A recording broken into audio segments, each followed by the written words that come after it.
parent involvement hearing. Roll call, Sheila. Matthew Peterson.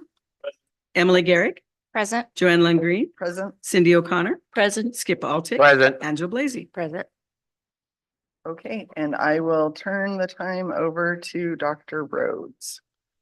So per state statute, annually, we are to hold a public hearing on our parental involvement policy, which is policy 5018. This particular policy and the statute is put in place for really two different reasons. One is to allow parents to access testing, assessments and curriculum, and the other is to make a request that their student not be involved in certain instructional activities that might come up across the district. So this particular policy has 7 different steps in it, and they're outlined. They fall within one of those two reasons, and they stem all the way from access to textbooks and curriculum to requesting that their student not participate in surveys. And so just as a reminder for this board, if you remember, LB 71 was passed during this last legislative session. This policy will change and will need to be changed by July 1st of 2025. So we'll have the same policy in place for this next academic year, and then we'll be asking you to approve another revision to a policy. Do we have any discussion? Do we have any idea what that new revision is going to look like? Well, obviously the attorneys are working on a draft policy, but it's really, you're going to have those 7 areas still in policy is my understanding. You're still going to be focused around those 2 areas of testing and curriculum, along with requesting non-participation in a particular activity within a course. But I think it's going to put more context around those, how parents will access those different areas. Okay, Sheila, is there any public comment? No. Okay, I would entertain a motion to adjourn. I make a motion to adjourn. Second. Roll call. Emily Garrick. Aye. Joanne Lundgreen. Aye. Cindy O'Connor. Aye. Skip Altick. Aye. Angela Blazy. Aye. Matthew Peterson. Aye. And that passes. Now we will move on to the bullying hearing. And I would, Sheila, roll call. Joanne Lundgreen. Aye. Cindy Er, O'Connor. Present. Skip Altick. Present. Angela Blazy. Here. Matthew Peterson. Present. Emily Garrick. Present. Okay. And we have Ms. Brandy Busher at the table, so we'll let her speak with us. Just briefly kind of go over policy 5054, which is our bullying policy. Some key things that I think we do at North Platte that's just maybe some extra things is one of them is our bullying form. So if a student or a parent comes in and reports bullying and they're reporting that there's been some multiple things that have gone on, we encourage all parents and students to fill out what's called a bullying form. And it's very detailed. So we ask for dates, times, locations, and it really helps our administrators really be able to go back and check cameras or just look and see if we can get some evidence. Bullying's kind of a hard thing to prove sometimes. So having all those details written is really helpful. And if it's a younger child, we ask the parents to help them fill it out, or our principal will help them fill it out. And for our high school students, we keep them at the front desk at the high school. So if a student comes in and they're reporting that, they're given a form that they can fill out. And the other important part is our anonymous tip line that goes through our police department. So Officer Johnson mans that. So a student can report it anonymously. It's kind of like Crime Stoppers. So if they have something they want to report, it doesn't have to just be bullying. It could be really anything that they're concerned with from the school. So those are kind of the key parts of that policy. Are there any questions or comments from the board? I had a question. I just had a parent reach out to me, I think because they had seen we were having this hearing, with a question about if they feel a student, if there's ever an issue with, they feel like adult bullying with staff or something like that. And I was curious, I didn't see that we had a separate policy for that, but I wasn't sure if the procedure would be the same or different, or what that looked like from a policy standpoint and what to tell them. Yeah, I think probably in most cases, we would direct that parent to go to the lowest level of the chain of command. And let's just use an example. If they're claiming it's a teacher, obviously that would need to be brought to the principal for investigation. But I think probably from an investigation standpoint, it would go through the same type of process. Okay. And I think that certainly would fall under professional practices, and see Mr. Mills nodding in agreement back there. So it's probably layered in some different board policies, and certainly is layered in ND rule as it relates to professional practice. That was kind of my thought too. I just wanted to make sure I understood that and clarify that. Thank you. Okay, any public comment? No. All right, I would entertain a motion to adjourn. I'll make a motion to adjourn. I'll second. Roll call. Joanne Lynn Green. Aye. Sorry. Which one am I doing? Okay, aye. Cindy O'Connor. Skip Alter. Aye. Angela Blazy. Aye. Matthew Peterson. Aye. Emily Garrick. Aye. It could be a long night. This is gonna be fun. All right. So now we will move into our regular meeting. And I can get it open. Sheila, would you call roll, please? Cindy O'Connor. Present. Skip Alter. Present. Angela Blazy. Here. Matthew Peterson. Present. Emily Garrick. Present. Joanne Lynn Green. Present. And I would like to remind you, the purpose and direction of North Platte School District is to prepare all students to be productive, responsible citizens in a safe, caring, supportive learning environment. Our direction is to prepare every student for success through high-quality educational programs delivered by highly effective educators who use innovative, research-based strategies in a safe, supportive environment in collaboration with family, businesses, and community members. Also, I would like to remind you that the Nebraska Open Meetings Act legislates the methods by which public meetings are conducted. Information pertaining to this act is posted in the boardroom. I would now entertain a motion to approve the publication of the June 10th, 2024 regular meeting of the Board of Education. I make a motion to approve the publication of the regular Board of Education meeting. Skip Alter. Aye. Angela Blazy. Aye. Matthew Peterson. Aye. Emily Garrick. Aye. Joanne Lynn Green. Aye. Cindy O'Connor. Aye. And that passes. We will move on to approving the agenda for the June 10th regular meeting of the Board of Education. I move to approve the agenda for the June 10th, 2024 regular meeting of the Board of Education. Second. Roll call. Angela Blazy. Aye. Matthew Peterson. Aye. Emily Garrick. Aye. Joanne Lynn Green. Aye. Cindy O'Connor. Aye. Skip Alter. Aye. And would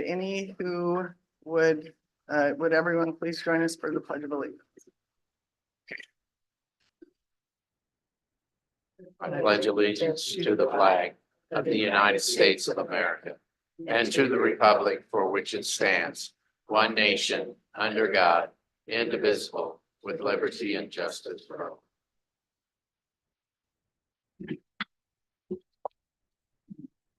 So there is a place on here for announcements, and I asked Dr. Rhodes if I could do an announcement, and he told me no, but I'm doing it anyway. So. I know, it's gonna be fine. I received a letter from Brian Maher, who is the Commissioner of Education. And it says, I wanted to send a note of appreciation for Superintendent Todd Rhodes. Over the past year, Todd has served on my Superintendent Advisory Council, which has been invaluable for me in my first 10 months as commissioner. This commitment took him away from your district. And as a former superintendent, I understand how service on committees or task forces can be a burden.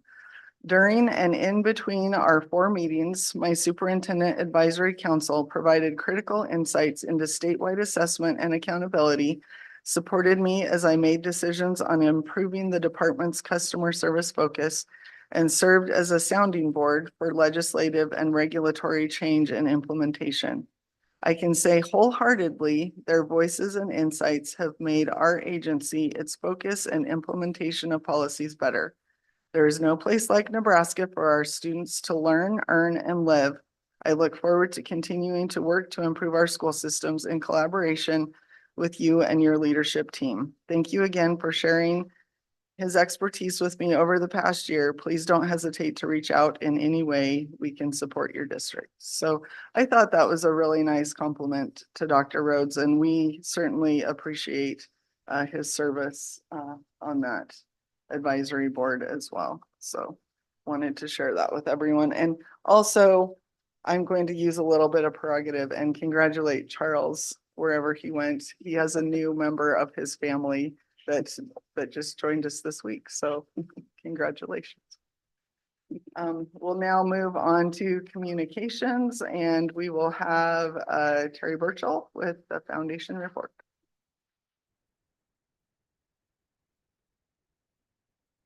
Good evening. Just a couple of reminders. At the end of July is our Evening of Excellence.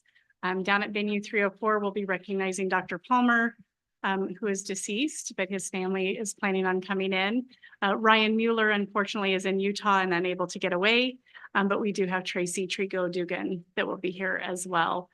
So if you can make it, please go online and purchase your tickets. And also then the next day is the Bulldog Golf Classic with the Booster Club. So we're very excited. We've had more people for whole sponsors this year than we've had in the last 3 years. So that's very exciting to see. It's very much catching on. Last 2 years, we've had a wait list, so I'm sure we will have that again. We've already got 9 teams registered. So yeah, we're very excited about that. It's a great fundraising weekend for the Booster Club and for the foundation. So we appreciate everyone who supports us in doing that.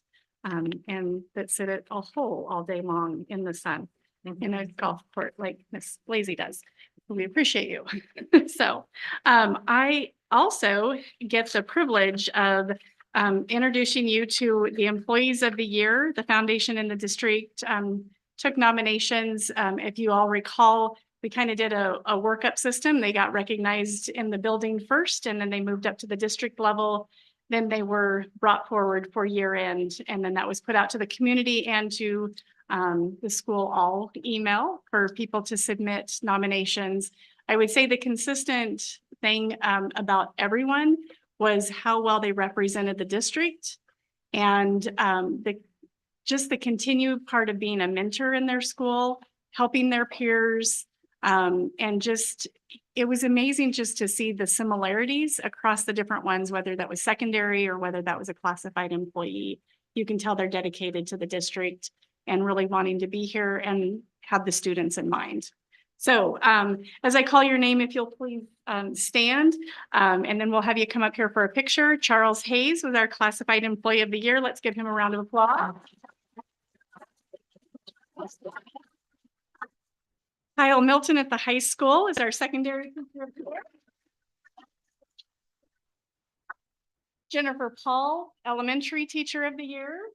Nope. And then Mr. Corey Spatansky, administrator of the year. And I know Mr. Zog was unable to make it. He's at a KOA camp somewhere in the countryside camping. So these are your employees and teachers of the year. So if you would all come up for that would be great. They all received a small stipend as part of this, and they were recognized out at our Cheers to Summer event.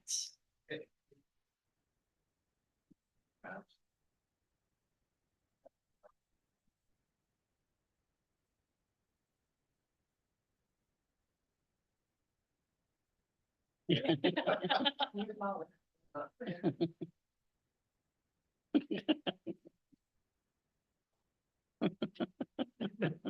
got lots of stuff.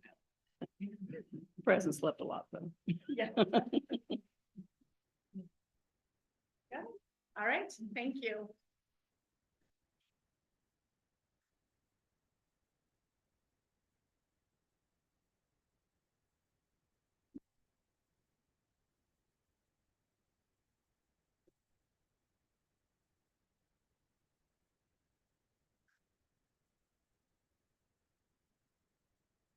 just a quick plug. Terry didn't mention too much about this, but I did go out to the Cheers to Summer event. And so thanks again to Terry and her board for everything they do with that event. That's such a cool opportunity for the staff to get a chance to kind of blow off some steam after a long year. And I think you said this is the best attended one yet. Is that right?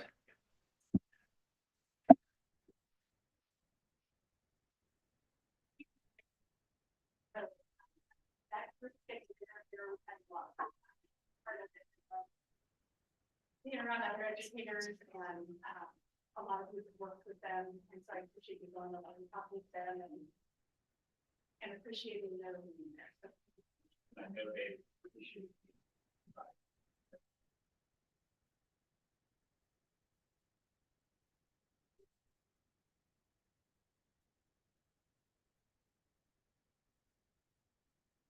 So. Okay, we will move on to the consent agenda.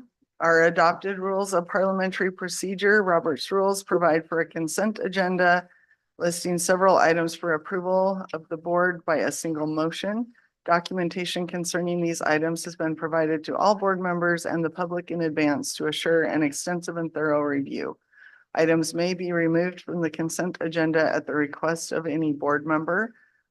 We're also implementing a new procedure as far as the consent agenda. I am going to just briefly read through the items on the consent agenda. So we'll approve the minutes of the May 13th, 2024 regular meeting of the Board of Education. Approve the minutes of the May 30th, 2024 Board of Education Committee of the Whole meeting. Approve the teaching contract of John Little, effective for the 24-25 school year. Approve the teaching contract of Stephanie Humphreys, effective for the 24-25 school year. Approve the teaching contract of Aspen Nepper, effective for the 24-25 school year. Approve the teaching contract of Lacey Cortez, effective for the 24-25 school year. Approve the teaching contract of Connor Blumenthal, effective for the 24-25 school year. And accept the resignation of Jenna Campbell, effective as of May 24th, 2024. And then we also have the approval of financial claims and reports. And that month it was Skip Altig and myself. And we had to come in on separate days to do that, but I didn't have Answered all the questions. didn't have any major issues No, there. So, No, so I would entertain a motion on the consent agenda. I would move to approve the consent agenda as presented. second, Roll call. Matthew Peterson, Aye. Emily Garrick, I, Joanne Lungree, Aye. Cindy O'Connor, Aye. Skip Altig, aye. and Joe Blazy. Okay, that passes. So we will move on to the reports and discussion items. And first up is the monthly financial and budget report. And Stuart is going to report on that for us.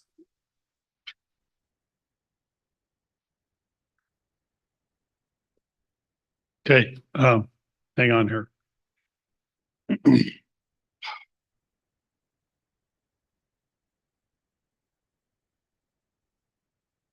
I just want to touch on a few items here for the board financial discussion for the month of May.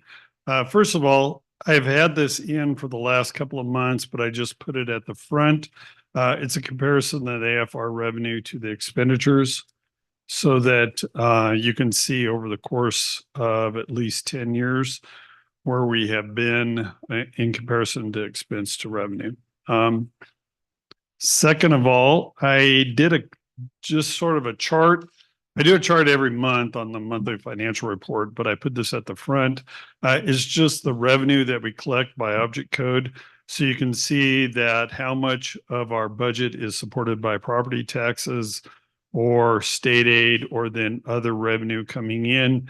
And this fluctuates every month. Obviously, during the course of the beginning of the school year, we're relying on a little bit more reserves. Now, because April and May have come into play, we're relying more on property taxes coming into the school district to support the operations. Second of all, then I also gave you a chart in regards to expenditures by discipline. And why I show that is When you look at it, 58% is in instruction, 12% in sped. So in the combination, 70% of our budget goes towards some type of instruction in the classroom for our students. Then I'm not going to touch on enrollment only because we're at the end of the fiscal year. Kyle will be uploading the data. We'll be comparing our instructional hours. So at this point in time, we're really just trying to conclude the school year. And then in October, we'll start back up with our enrollment for the next fiscal year. When we look at our expenditures, which is on page 6, we should be at 75%. Now, obviously, within certain funds, such as our qualified capital purpose undertaking fund, we have to pay out the bulk of that on principal interest in December. So that's why you're seeing it at 88%, but everything else is at or below 75%. And I include the general fund, not only the regular instruction, but in grants. And that's how the state looks at it. So that's why I say we're still under 75%. And then finally, always the cash flow chart. And you can see in May, and I've talked about it every month, we received the bulk of one portion of our property taxes coming in May. We'll get another chunk in June, and then the final one in September for August collections. So with that, we're somewhat back. We'll just say not whole, but we're back out of the red. Finally, I just want to say Charles should have had a double portion with the foundation because he has to support me on a daily basis. So. Any questions? So I don't have questions, but I think just in light of the conversation that we're going to be having next, I wanted to make sure to bring a couple of things to people's attention. I was looking at page 6.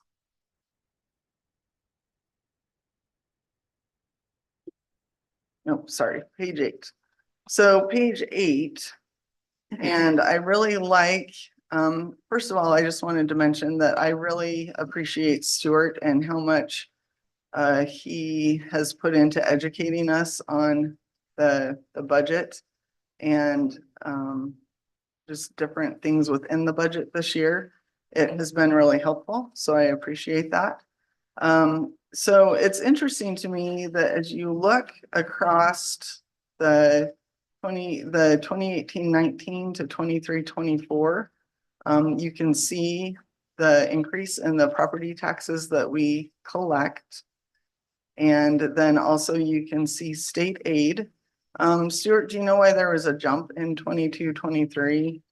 And it's slight, but is that off of the TIOSA formula? That's mostly off the TIOSA formula. And I don't want to say our revenue or our student enrollment was flat, but I know that year we were coming back out of COVID and reporting based upon, I want to say 2021 AFR data that would be contingent for 22-23.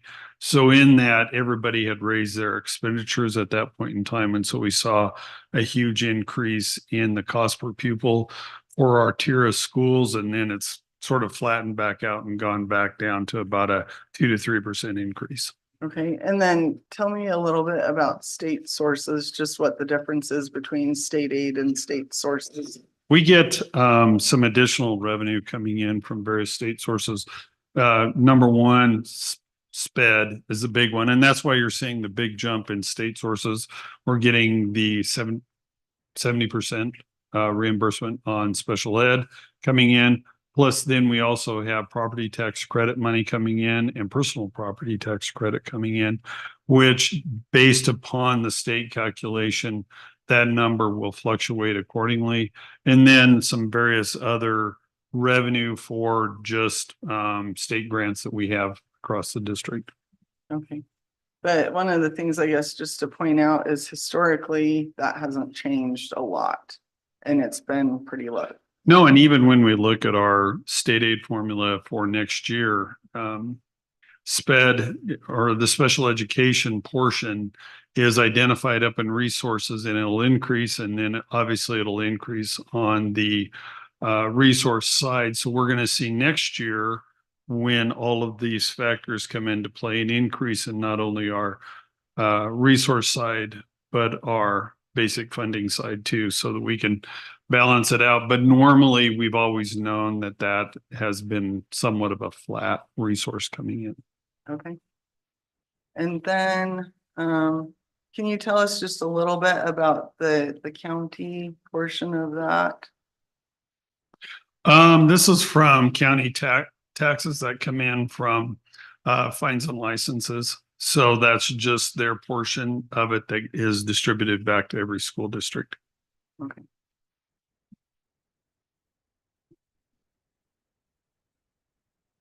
All right, and then I think the only other page was page 17, and just a good graph of historically where those funds have been coming from. So, and I think for the benefit of the public, it is very informational as far as the funding that is available to schools.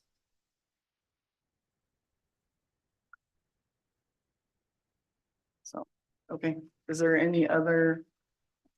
When those property taxes coming in, were we able to pay down anything on our line of credit? It's all paid off Okay. at this point in time. So when we finally received the funds in the bank account, I immediately informed Nebraska Land and they transferred the funds back at that point. Great, thank you.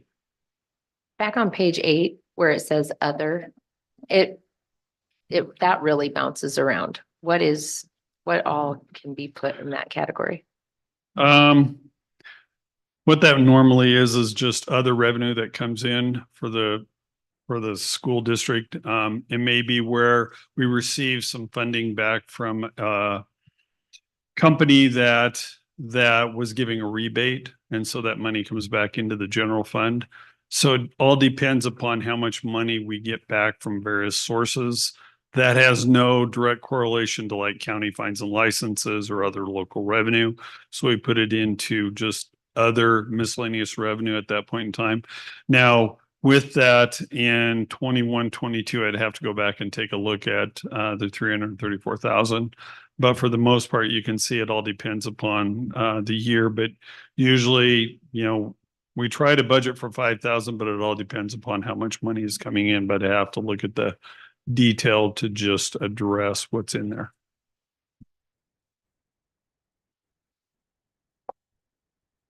Any other questions or comments for Stuart? I appreciate the details, Stuart, in all this. Well, when I went with Cindy and Angela to a meeting, I've added a couple of slides because it becomes apparent that if we can give more data that would get helpful, like the conversation tonight, it really at least gives an insight on all the different mechanisms that go in to fund the budget. All right, thank you. We will move on to the property evaluation discussion. And before I give Stuart the floor, one of the things that I wanted to request is that after Stuart shares with us some of this preliminary information, then I would request that each board member have an opportunity to speak. This is something that we haven't done typically as we've had these conversations. But as things continue to progress the way that they do, we have decided that it's important for us to start having conversations with the public early, and in hopes of being able to educate them on some of the challenges that we face as we make these decisions, and also just educate them on the budget in general and how this all works. So my thought is after Stuart speaks, then I'm actually gonna have Skip go first. Then we'll have Cindy, Angela, Matt, Emily, and I'll kind of round things off, and then we can kind of talk some more after that if we need to. So Stuart, we'll turn the time over to you. Yeah, I'll just mention each slide that I have. But first of all, every June 15th, we receive from the county the valuations that they set for the district, and these are preliminary valuations.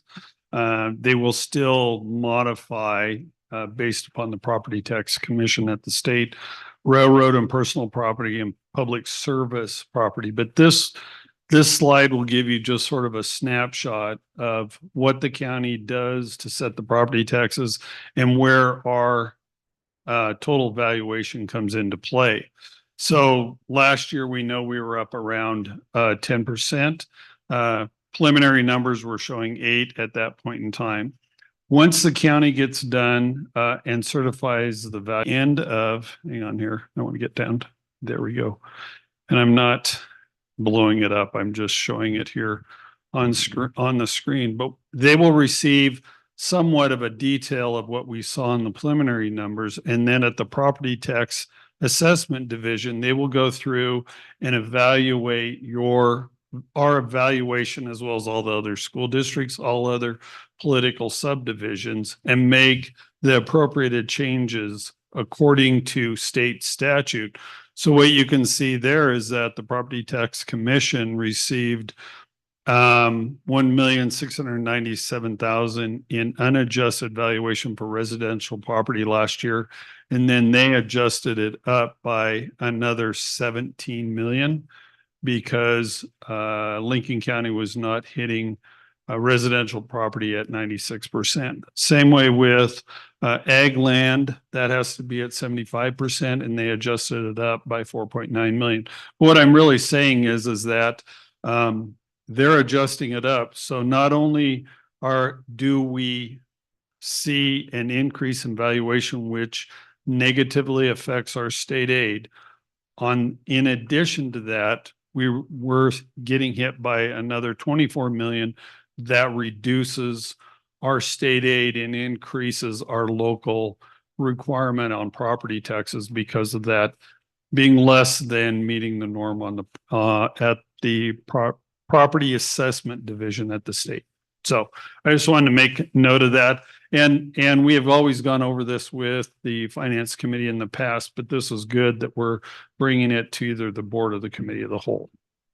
The next piece is Dr. Rhodes and I received from the State Department the property tax authority certification for the 24-25 school year. And they go through a calculation of saying how much property taxes did you levy last year? Then they go through a myriad of calculations of how much sped revenue we got, how much non-property tax revenue came in, and come up with a total amount of revenue. And then they say you can grow that by 3% plus LEP plus poverty. And if we had an increase in student, and then we can grow that total revenue request. And then they go through and reduce off all of those. And for example, on us, you can see we had 2.2 million in sped a year ago. Now they're calculating at 4.6 million in special ed reimbursement this year. So in that, our total property tax authority for this year, without going to the additional 5%, would be 29,453,000.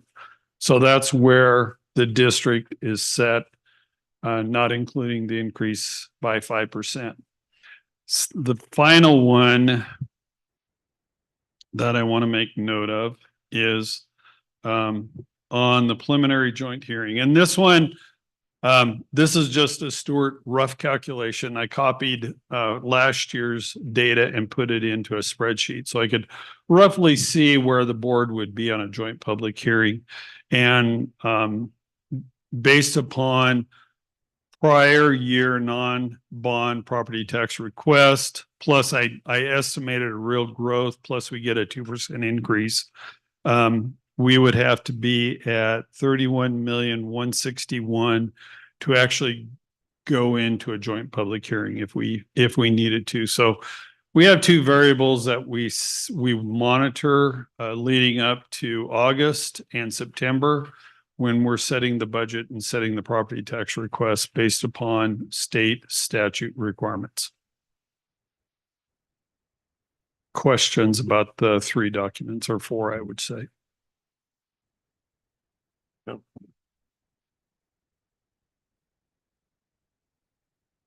Okay, Skip.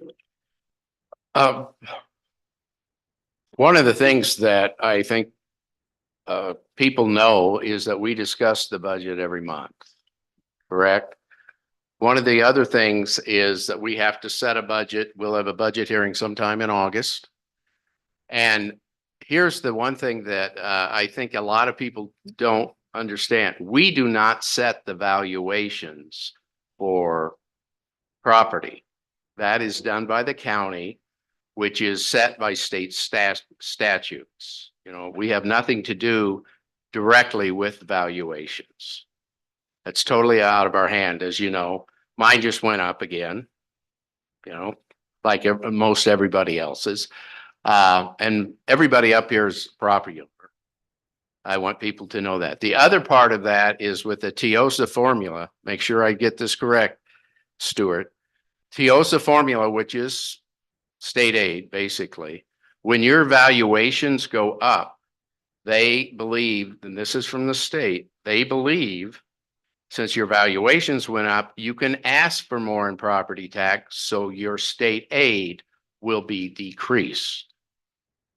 So every time valuations go up, our state aid is decreased.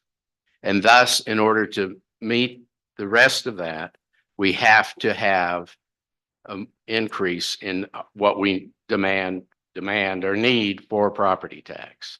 I think a lot of people get confused there with it. And I think we try to do the best that we can because we have to run a school system. We have to pay teachers, we have to pay administrators and everything else. So this is something, you know, we don't take lightly whatsoever. And we still have July, August, and so forth to talk about it and to work on it. Cindy? I agree with Skip on a lot of that because I've had a lot of people, taxpayers, come up to me and they think the school sets the evaluations for the homes and we don't. And I try to explain that to them because in the last 2 years, just mine alone has gone up over $69,000. That's a lot of money. And I feel the taxpayers' pain because we're going through this too. I know that the state aid for us has gone down, even though the SPED has gone up, but SPED money, and correct me if I'm wrong, Stuart, can only be for SPED. It can't be for anything else. So our hands have been tied on the state aid. And the state has said that if we need more money because we don't have state aid, we have to increase property taxes for the schools. Is that correct? Okay. And, you know, we do have a lot of things that we have to pay for: salaries, electric bill, gas bill, benefits for employees. So, you know, we do feel your pain and we're going to try very hard to work together as a board to try and get this better for everybody. Angela? I really don't understand what you want me to do. You want me to make a statement or ask questions or? Whatever you feel like you would like to say in regard to property taxes and valuations and decisions that we're looking at making. Well, I'm a homeowner. I understand the property taxes are going up. I understand that absolutely everything is going up. So I also am a business owner, so I also understand that we need to cut things or learn how to not have as frivolous of things. So I think we all need to really look at it and think about what we're spending our money on and what could be trimmed. I think we had great examples at our community of a whole meeting when our tech department was telling us where they're cutting their extras. So if we can show that to the public, then if we do have to raise, at least we're showing them where we're trimming the fat.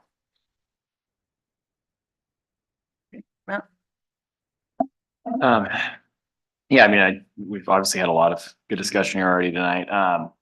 Miss Cindy mentioned we don't set valuations. I wish we could, because we would have more control then over what happens and how the state aid comes in and those kind of things. I think the other important thing to note, just as a reminder to the public, is there was a lot of discussion in the legislature this year about property tax reduction and things like that, but nothing happened. So at this point, we're still stuck with the old system. And so we're going to continue to move forward in that direction. And my understanding is, even if something were to happen through a special session this year, it wouldn't take effect until the next budget year. Is that kind of the direction we've gotten from? Well, that is what we've heard from Bryce Wilson from the Department of Ed's finance office. Is he has been told by the governor's office that any type of property tax relief in terms of resources towards school districts and public entities that access those dollars would not change for the 24-25 school year.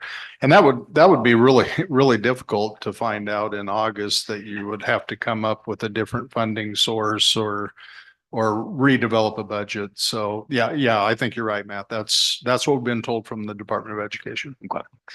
Yeah, I mean, as I think Cindy mentioned this, as we move forward, we've got another 2 or 3 months to really have these tough discussions. I mean, we all understand that everyone wants to pay as little in taxes as possible, as we all do. But we still have a school district that has to run. We have a constitutional obligation to educate our students and provide them with a free education. And so that's kind of the I guess the tough part we have to figure out, is how do we have as little tax requests as possible, but still provide for our students and our staff, and provide them the best quality education we can. And so we'll continue to have those tough discussions.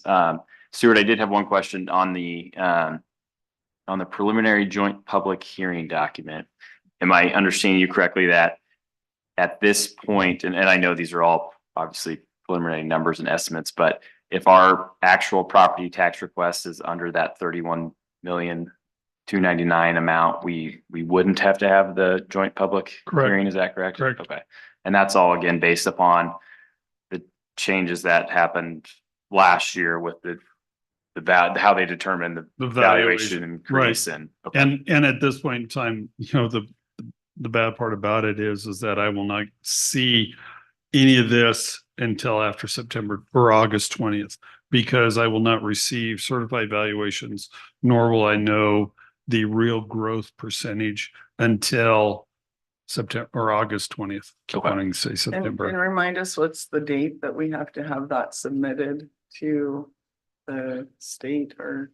So the timeline on our calendar for all the budget stuff is, number one, we receive on August 20th the certified valuations. If for some reason, and this applies to all public entities, if they had to do a joint public hearing, they have to hand it to the county assessor and the county clerk by the 5th or 4th of September. Then from there, they will set that date. Otherwise, you will just have to, as a board or any public entity, hold a property tax hearing for whatever you're going to be setting for the next fiscal year. And then in the process, adopt a property tax request, adopt a budget of expenditures. And I think there's one more, and it's not coming to me at this point in time, but then we turn around, and by September 30th, we have to have all those documentations sent in to the auditor of public accounts. And I think, I've heard more people this year than I have in the past talk about protesting their valuation. So I think that we'll see what happens, but I think there could be potentially some changes in what those valuation numbers are. So again, it's just something we'll keep an eye on as we move forward the next few months or so. Emily? Okay, so I do have I made a couple notes of just things that I want to throw out there for board discussion. So my comments are, one, for the benefit of the public, but two, ultimately, this comes down to us as a board making a decision on these things here in not too terribly long. And so, of course, we don't know what those final numbers are for our tax assessments, and we won't here for a couple of months. And of course, we all know that as a school board, we do not set property values. Thank goodness, because I do not want that to be our responsibility. However, I do think that we are discounting our own abilities and powers in this scenario.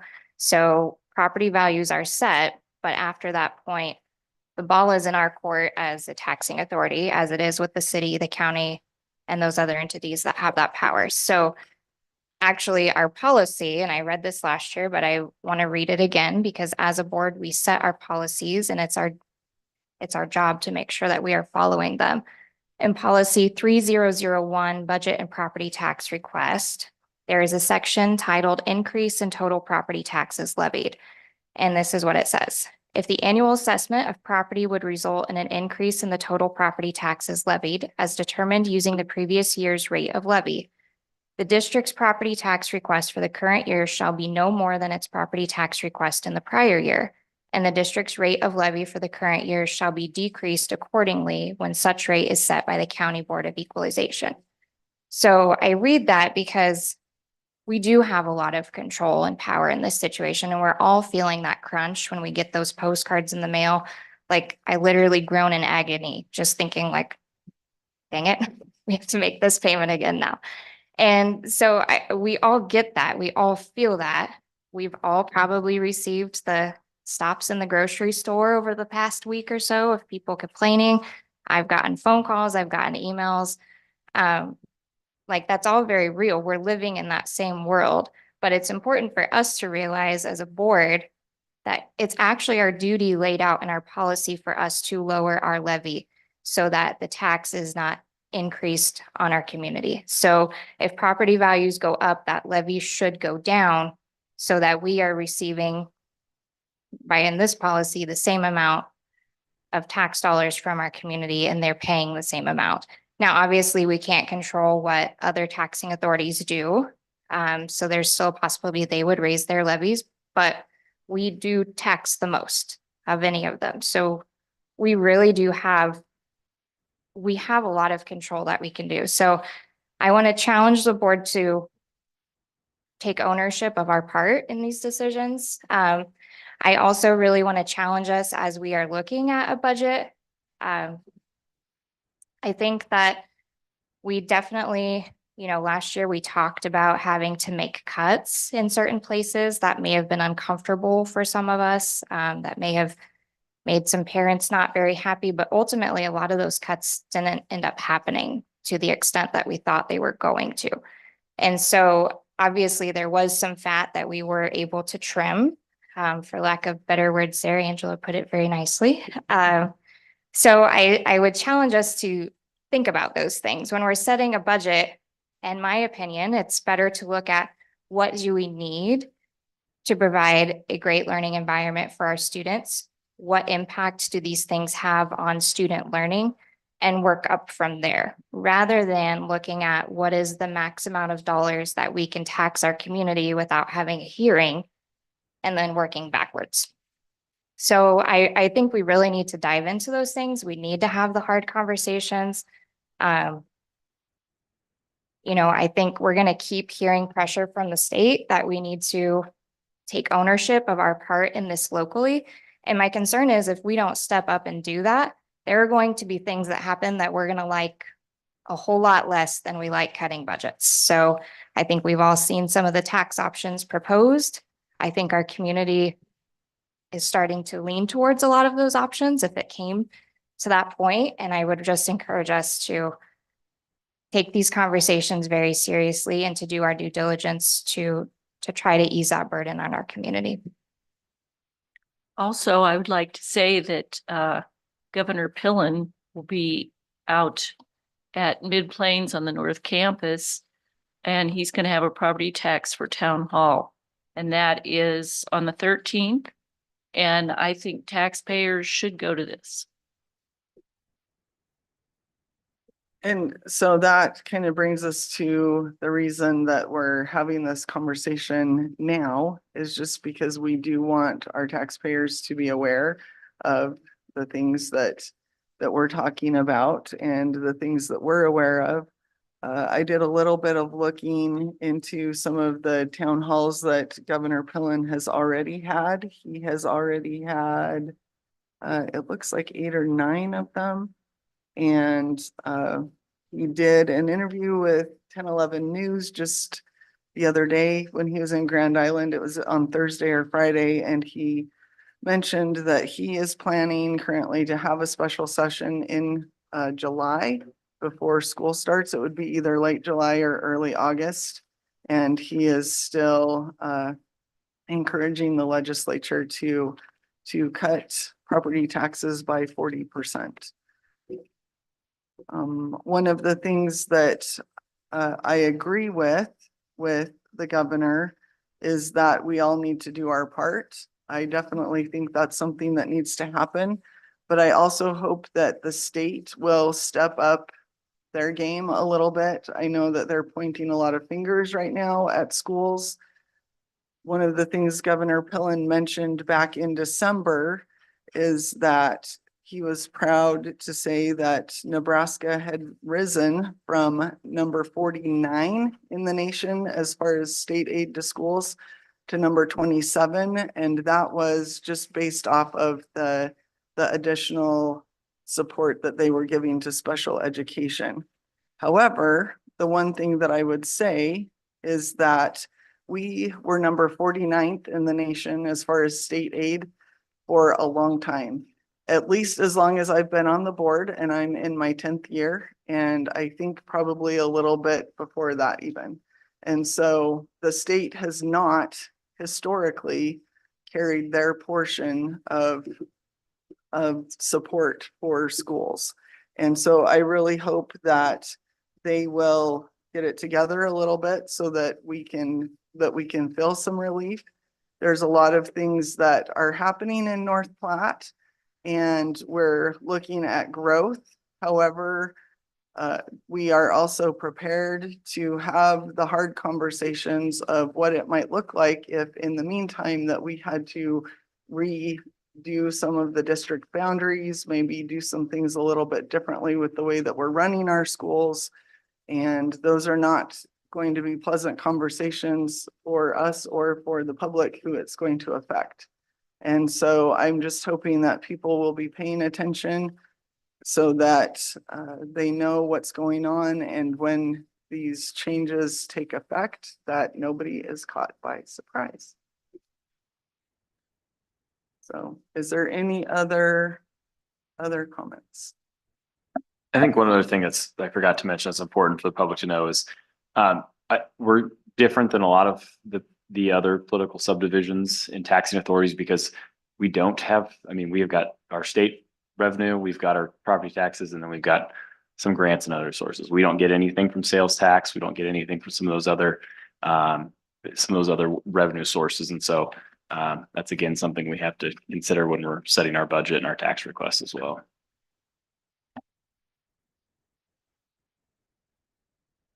Okay, so I had a quick question, just on that, looking ahead, Stuart, on it would be the preliminary joint public hearing document. It's the one I'm looking at.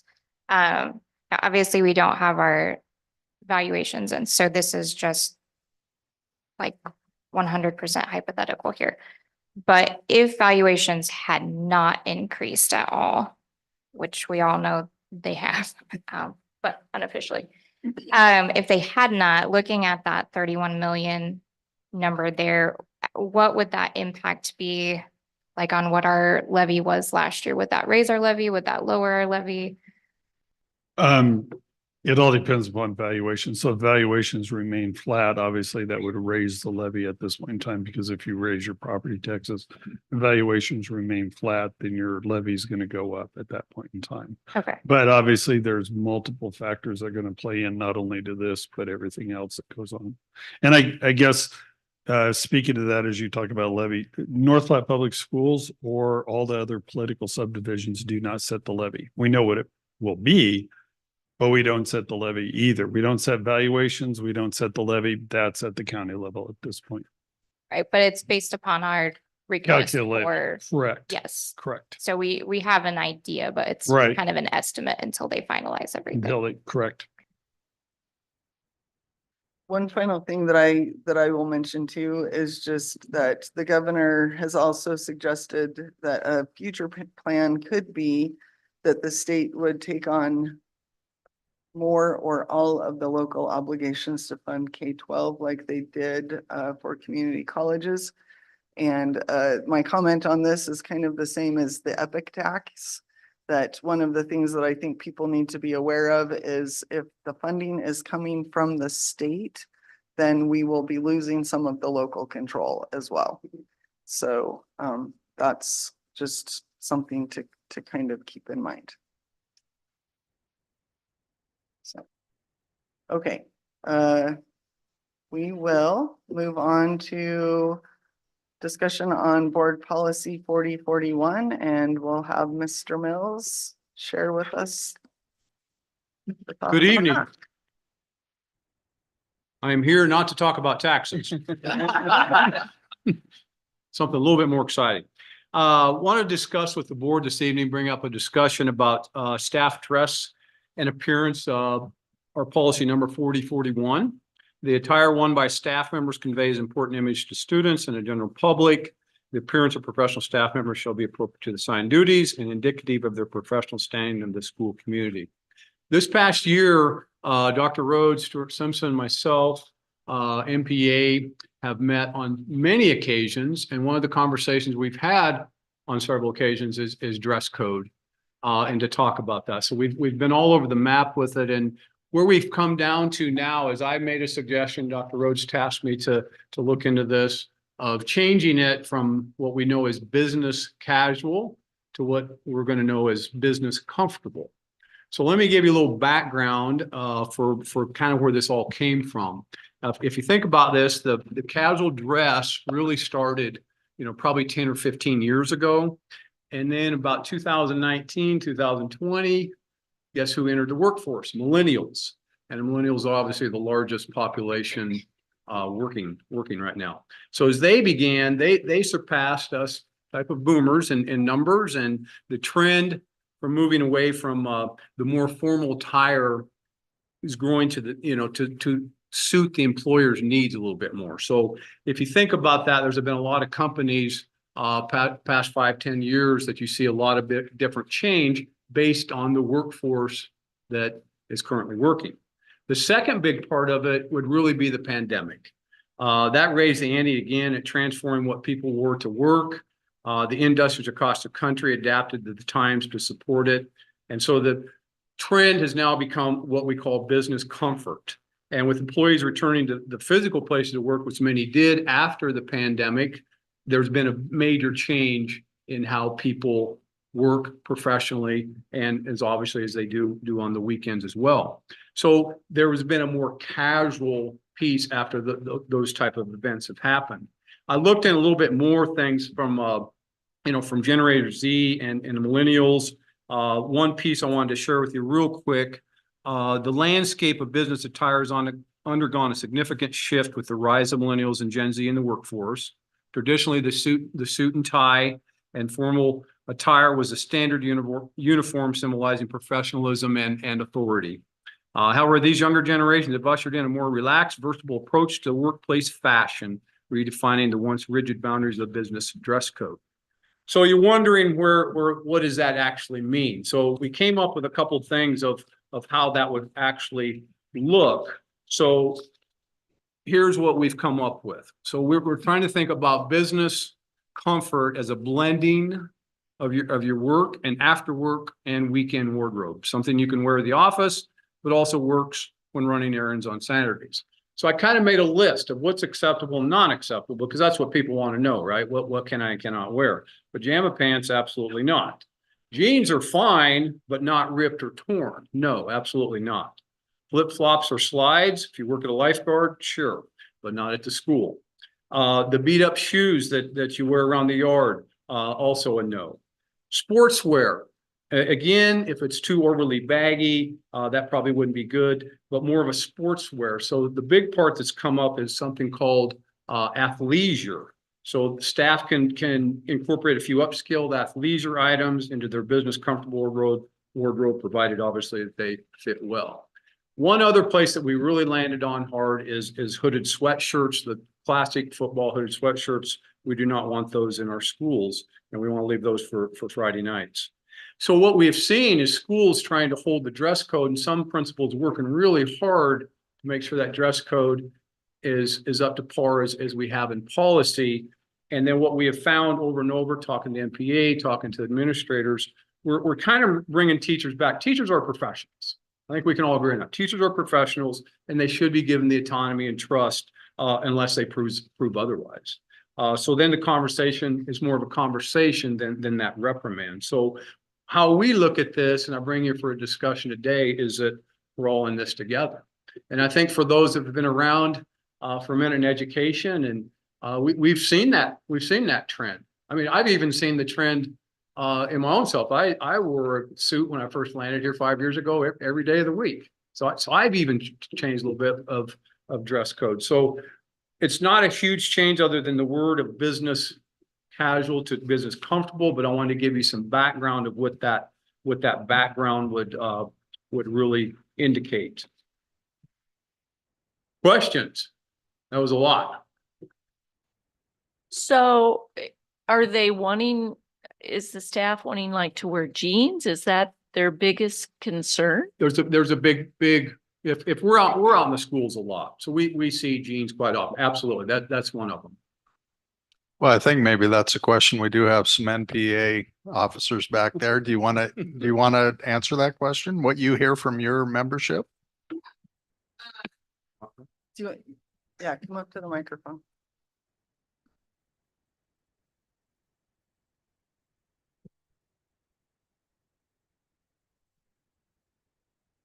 We did talk as an executive team as this discussion has come up, and this is the statement we based off of the conversations we've had with our building rep meetings in our buildings when we've talked to teachers. So this is a summary of what we have seen, and then I can answer a few more questions if you have them as well. And what we would say about this policy is that MPA supports a change in the staff dress and appearance policy 4041 from business casual to business comfortable. MPA members have shared concerns regarding the dress code, including the policy on jeans. We feel that this change in the dress code policy would help to improve overall staff morale due to the fact that the concerns of teachers have been heard and then acted upon. And that's the biggest thing we've heard, is that there's been questions. Jeans has been a big one that we hear a lot about. The other thing that Mr. Mills also alluded to is some of the inconsistencies. That's kind of where the conversation started, where every building is not the same. When we get our building reps together, we have every grade level is represented. We have all of the buildings are represented as well and have an opportunity to share. And so those are the biggest pieces we've seen. And I think that's where the morale piece comes in, is that as teachers, that's a question we have as a general group. And I don't know why it is settled on jeans, but jeans is the biggest one that we hear about. And I think that's a piece where I think it goes back to that professional side of trusting us to make decisions, but also that piece of the morale piece comes back to the fact that we've shared this. These are the concerns. Like as an executive team, we field a lot of questions, and we have met with Dr. Rhodes and Mr. Mills and Mr. Simpson almost every month during this school year. We missed a couple, and we field a lot of concerns, and we bring like the top 2%. A lot of them we filter out ourselves, but when we hear a conversation several times, we bring that up, and that's where some of those discussions have come from. I don't know if that helps. Yes. Are there any other questions, comments? Yeah, I mean, I think as a board, this probably warrants hopefully some thorough discussion. So I will kick that off unless somebody else wants to say something first. Go ahead. So I have some concerns about this. And here is why. So obviously, as a former teacher, I hear that and I want to respect our educators, and I do feel that it's important that they feel trusted in the classroom. I would hope that by entrusting them with the children in our community all day, almost every day, we are communicating that trust to them, and it's not necessarily dependent on what they wear. My concerns are that teachers are professionals, and we live in a day and age where not everyone always respects teachers as such. And I would say, as my experience as a teacher, that would have been my biggest complaint, was not being respected by students, by parents, and some of those individuals. And so while I would love to say it shouldn't matter what you wear, that shouldn't dictate how people treat you, we all live in the real world and we all know that it does. And so I do have some concerns with lowering that bar. I do understand that it's hard to enforce. I understand that the inconsistency causes some morale issues, but to me, I'm hearing the cause of the morale issues not necessarily being in that they can't wear jeans, it's the inconsistency in who can and when can, and it's not fair.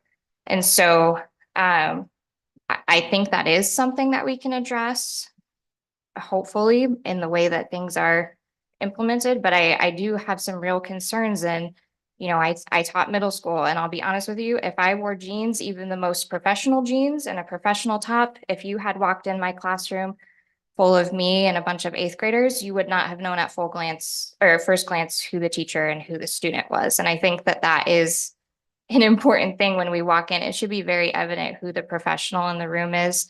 I want to ensure that our teachers feel respected, but I also want to ensure that we're holding them to a standard of excellence, because that's what our students deserve.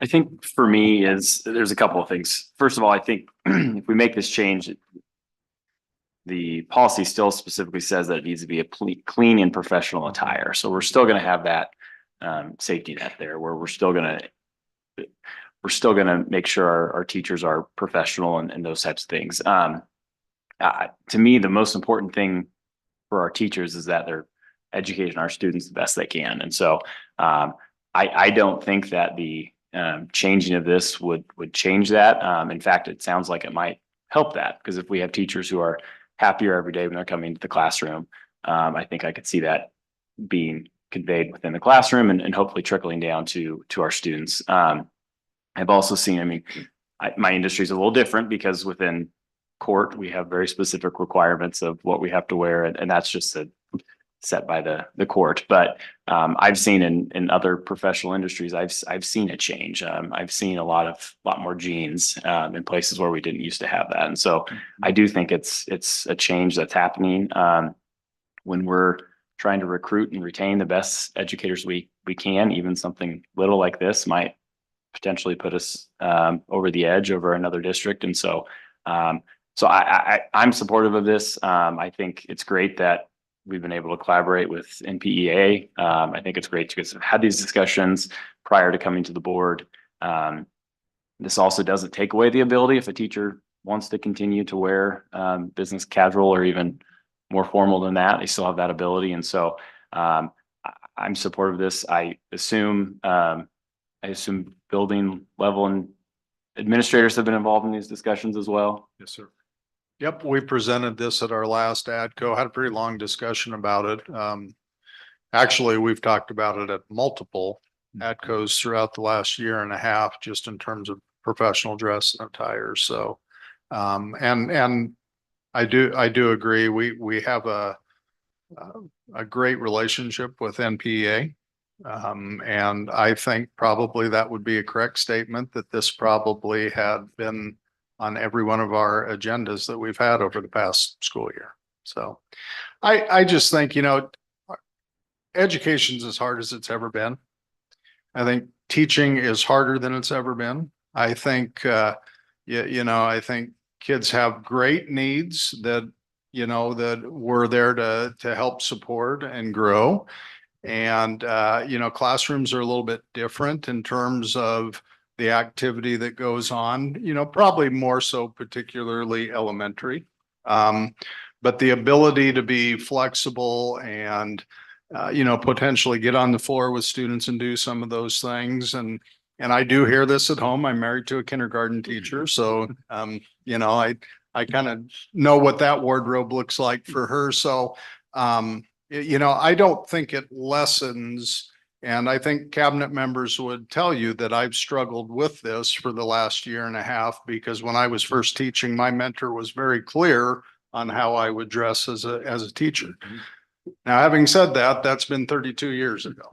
And so I think times have definitely changed, but I do not think a change in this policy lessens our teaching staff in terms of their professional status. And I think we probably could argue that an individual wearing a nice pair of jeans, whether they're denim or colored or whatever the case may be, may look more professional than, a colleague that's across the hall that, might think they're upholding the professional dress and attire. So, that's just my opinion is I don't think it necessarily lessens the professional nature of our teaching staff across the district.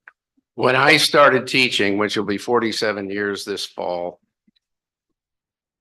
bigger than 32. Wow. Well, I looked around, I knew I was the oldest one in here. So every male wore a tie, a dress shirt, suits, sport coats. Every female wore dresses, not skirts. They wore dresses.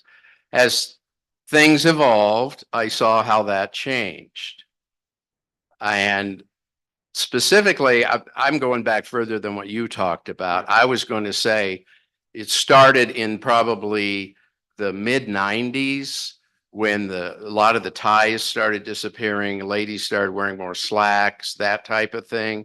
And it continued. Now, for those of you that know me, I dressed like this every single day that I taught. That's me. All right. That was just me. And if I taught today, God forbid, I would still dress this way. All right. I've been retired 11 years, but I've seen the evolution of how it has changed. I didn't think it affected the education at all. And I understand your point, Emily. And if that's the case, then that person needs to make sure he or she stands out as a teacher, not a student. And then backing that up to the tie thing, there were only 3 people, males, left in the high school when I retired in 13 that still wore a tie every day. Now, I left, the other 2 have gone. And I go up there and I like the shirt, the jacket you have on or sweater, whatever you have, Kevin, all the Bulldog apparel that we never had back in the day. Now, we had staff shirts one time that my wife and I organized. And about 70% bought, but now all of the things that they can wear, and even the pants, they're more flexible type of thing than a dress pant that look very nice. I call them golf pants because that's basic. They look very nice too. But this has been an evolution of things that have happened, and I don't have a problem with it at all. And the part I really like is Roman numeral 2 is on enforcement. That the superintendent or principal shall maintain to the discretion to make determinations on staff dress and appearance. Boom, there you go. The administrators can do that. And I go back to what Matt talked about, we do want our staff to be happy here, not just in what they are doing, but also that they feel like they are appreciated. So I have no problem with this at all. and you know, how I dress every meeting and so forth, that's me. That isn't other people. So I'm in full support of this. I have mixed feelings on this. I completely agree with you when you say, we definitely want our staff to be happy. I just think business casual is fine wording. I really have no problem if teachers want to wear jeans either, because you can say no holes, you can say no rip, whatever. I work with young children every day. I am the one on the floor, and I don't want to ever wear jeans. That is not comfortable. But if you do, you go. But at the same time, I remember, and I'm very old school. When I was growing up, we were not allowed to wear sweatpants and pajama pants and stuff like that to school, even though all my friends got to, because it came out in our handwriting. So my dad always said, it's your handwriting. And my children were never allowed to wear sweatpants to school. And I had a very, very hard time. And one of the activities Zara was enrolled in made her wear a dress code, and sweatpants was a part of that. And she looked like a slob going to school. It did come out in her respect for others and the way she did her schoolwork. And I can tell you, I can look at her papers that she wrote, and I can tell you what days she wore sweatpants and what days she didn't, which sounds crazy, but it is what it is. Teachers are professionals. As a childcare provider, I'm a professional, and yet I don't answer the door in my pajamas, even though that would be comfortable. I dress appropriately. And like I said, I don't have problems with jeans. If that's what they want, wear jeans.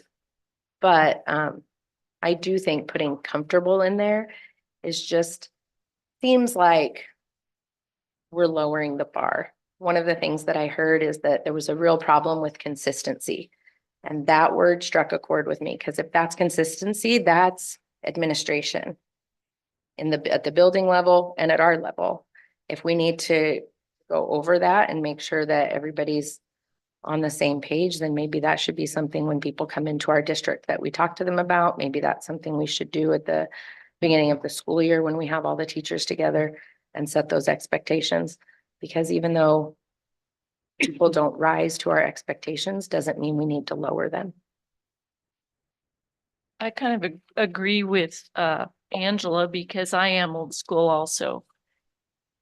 And to me, when you throw the word comfortable in there, you just don't know what they might, to them, what is comfortable, and to me is something totally different.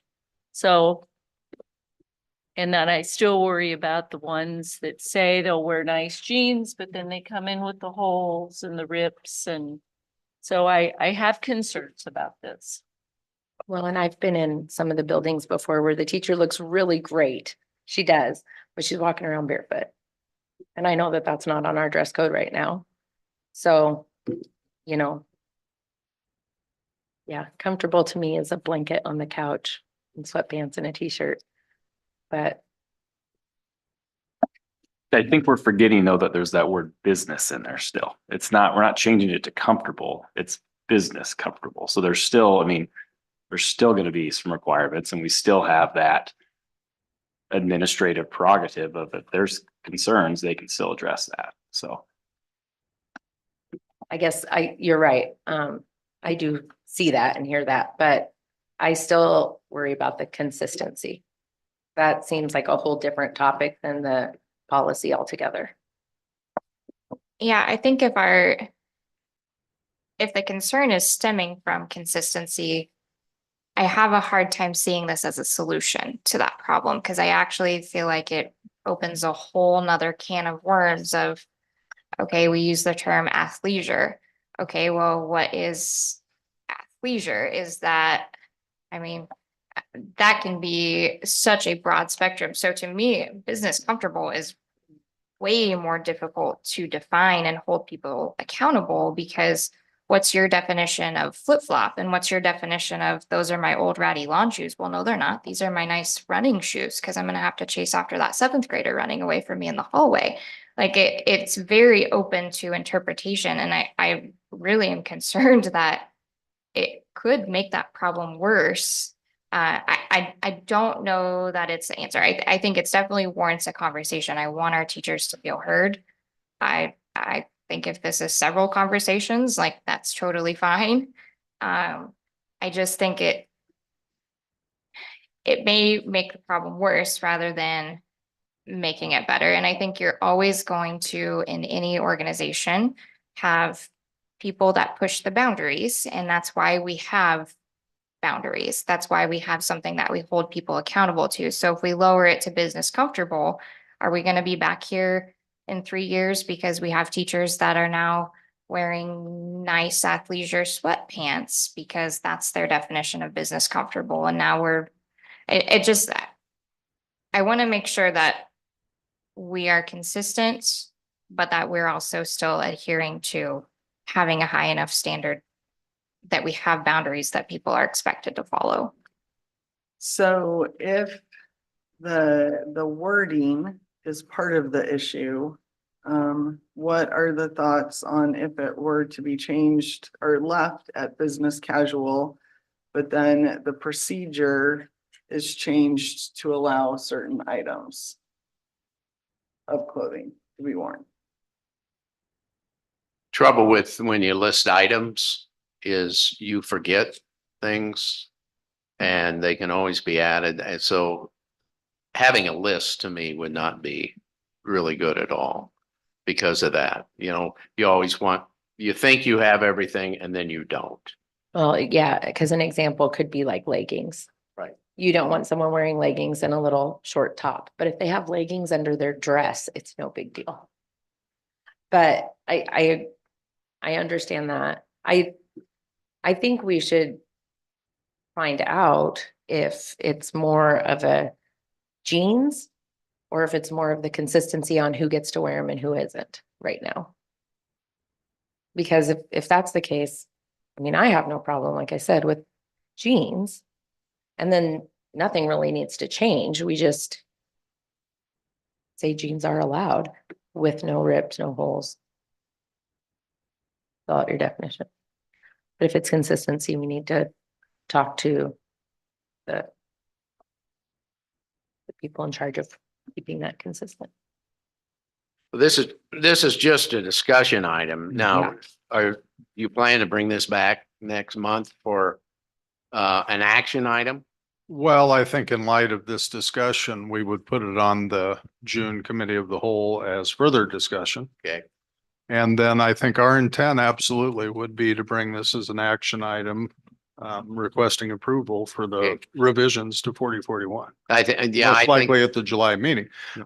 Partly the timing of this is to allow our teaching staff to, you know, a lot of them will do their shopping for clothing over the course of the summer, and they give them a little bit of a, you know, plus handbook, expectations, you know. plus the handbook. Yes, and Right. the handbook. that- Handbook's on the line too. Yeah. That's why we're doing it. So, so I think maybe we should probably continue the discussion in June at our committee of a whole. I think, everybody's kind of said where he or she is leaning at right now or their views. And, you know, the more input that we can get, I think that might help us when we meet at the end of the month for the meeting. Is there a way to get some more information from NPEA about, I mean, I don't want to call out schools or do, you know, get into Right. those discussions, but if we can get more information about kind of what it looks like right now and where those concerns are coming from, is that something that you guys could compile and get to us? Yeah, we can do that. We can put a story together and get that out. And summarize that. Okay, I think that would be. Yeah, helpful for because that too. I'd also like to know if it's more the jeans or if it's more if it's anything else, like, because if it's, like I had said earlier, like with, if it's the consistency of the buildings. Because if it's more the jeans, that's one thing to talk about. If it's more the consistency, that's a total nother thing. Well, and I would just say the consistency has nothing to do with this piece. Right, Right, but if the that's where the change. teachers are having their issue, then it does. Well, and if you think about that, think of any organization, if some supervisor holds individuals at a higher level than the other supervisor. Mhm. Yeah, that can happen. So yeah, we can bring back to the committee of the whole and I think that have more discussion there. that probably would be wise at That- this time. Just so you guys know, I think that's June 27th that happens. So, Thanks, Kevin. You're welcome. all right, public comment, Sheila. I have none. All right, we will move on Saved to you. action items.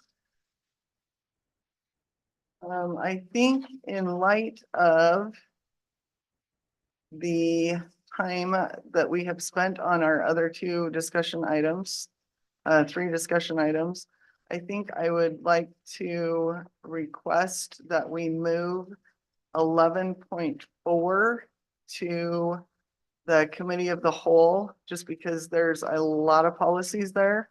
And that would also give us a little bit of time to review those a little bit more thoroughly. And then we could vote on them in July. They are not needing to be approved until the July meeting. And so I think if everybody's in. Are those the revised policies because of Yep. legislature? Yeah. Yes. Yeah, Okay. we'll still talk about the new policies tonight, but just the revised policies. If we could move that discussion to the committee of the whole, and I will need a motion for that. So I make a motion to move 11.4, the request approval. of the That's, revised sorry to policy. interrupt, but I think probably the motion should be to table this Right. item. Okay, Since Correct. it's an action item, you can't move that item to the Oh, committee okay. of the whole because we don't You can take table it. action. But if we table it, then we'll Yeah. bring it as a discussion item to the June Yep. committee of the whole. okay. So I make the motion to table it and to the community of. Second. Skip was louder. Okay.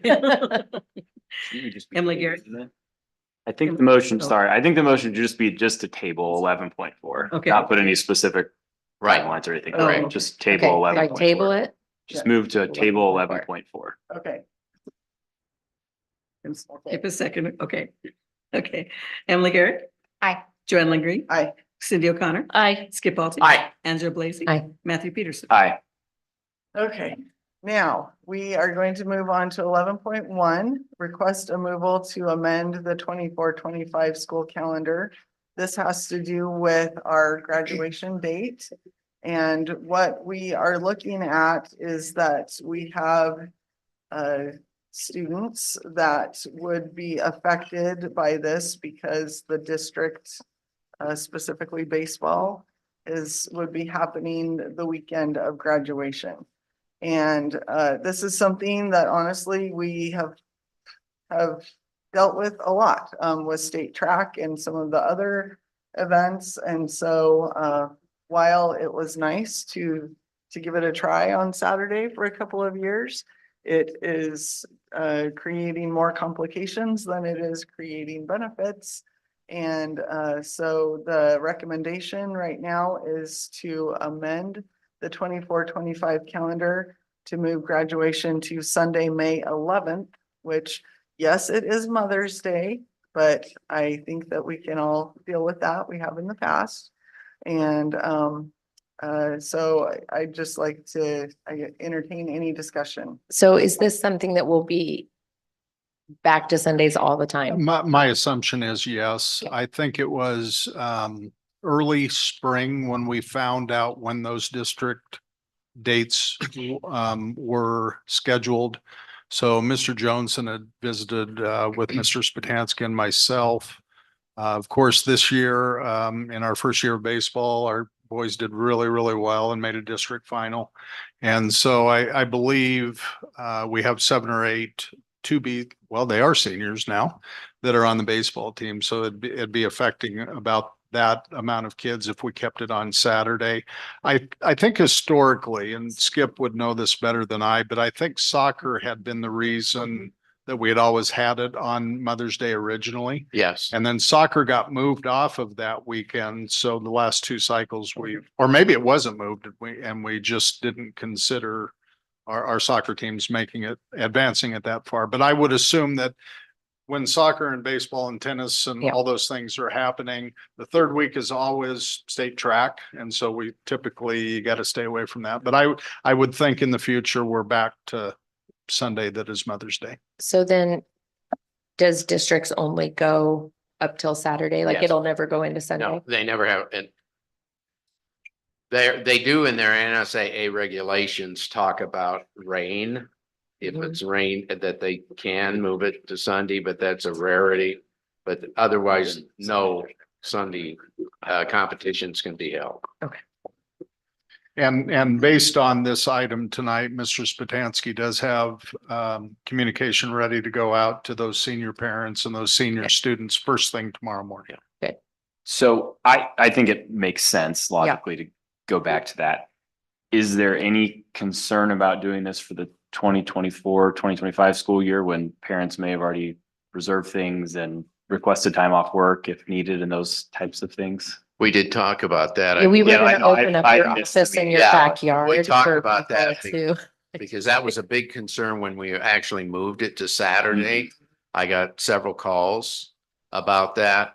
And I even said, if anybody had a concern to get a hold of somebody, I have heard nothing on this item whatsoever about moving it. So, yeah, we did Yeah, discuss. and I've only had a couple calls saying, well, you're gonna discuss it right away, right? I said, at Yeah. the next board meeting, don't worry, it's gonna be voted on.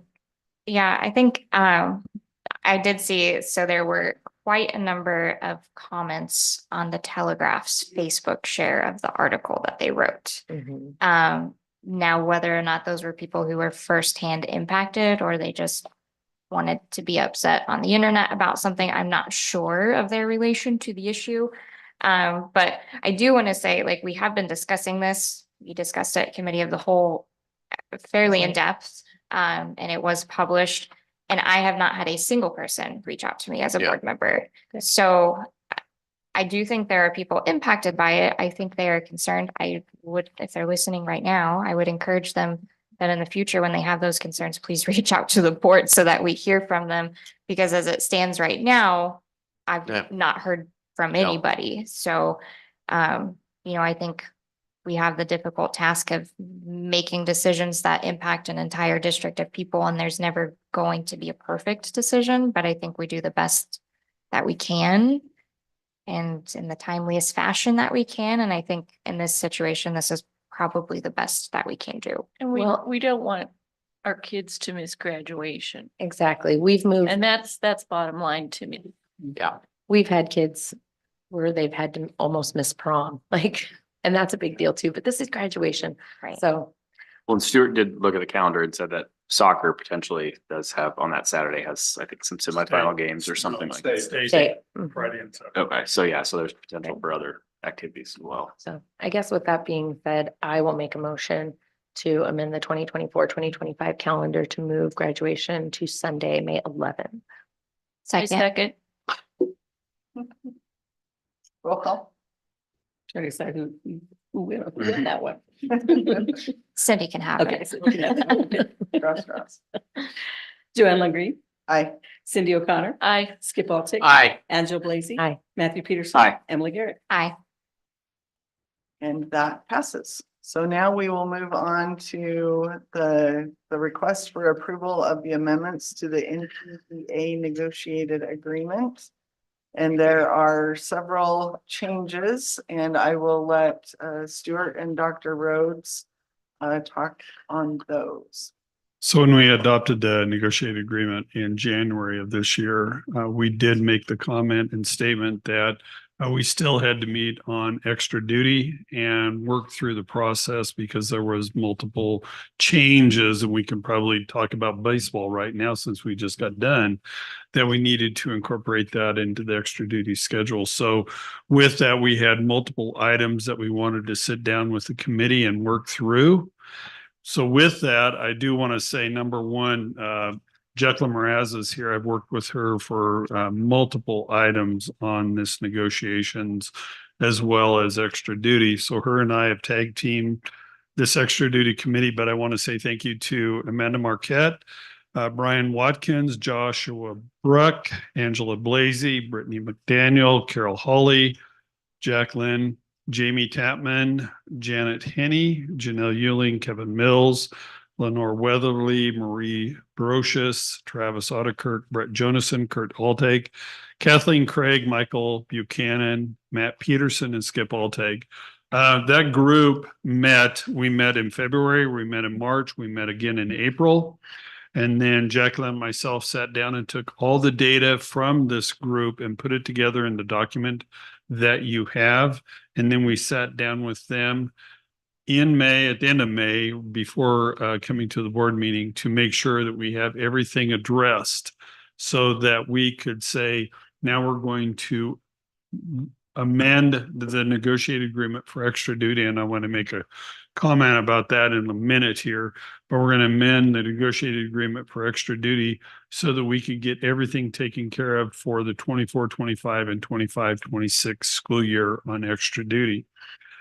But when you look at the document, the other item that we did discover when we were going through the extra duty, that we needed to maybe change some items on the signing bonus. And with Dr. Rhodes and Kevin Mills, we worked through NPEA and said we needed to make a little bit of a modification, because when we said that we had mentored teachers that were for 6-12 math, 6-12 science, and K-12 special ed, we have mentored teachers for every teacher because of the shortage, because of the amount of teachers coming in. So we felt like it was necessary to incorporate everybody as a whole. It's not just one specific group. So that's why you're seeing that part. But then the second part is the extra duty proposal. And I'm going to just quickly take you through a couple of notes.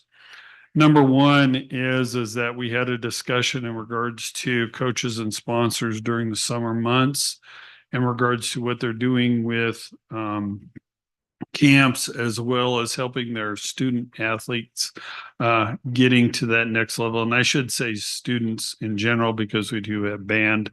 And so for the 24-25 school year, or in the summer of 25, coaches and sponsors can be paid $15 an hour up to 30 hours for the summer months to help in support of those activities. The next one was, and we were already doing this, strength and conditioning for the summer only will be paid per the attached extra duty schedule. Years ago, I felt it was necessary that we don't pay people for doing weight room, because then we would have other people coming in and monitoring it. So they always turned in a time log. So we just separated that out. And then finally, Jacqueline and I, or longevity pay, coaches and sponsors, that was a real big discussion in regards to coaches and sponsors that have been in position, receive some longevity pay like we do teachers. And then finally, clubs became a very, not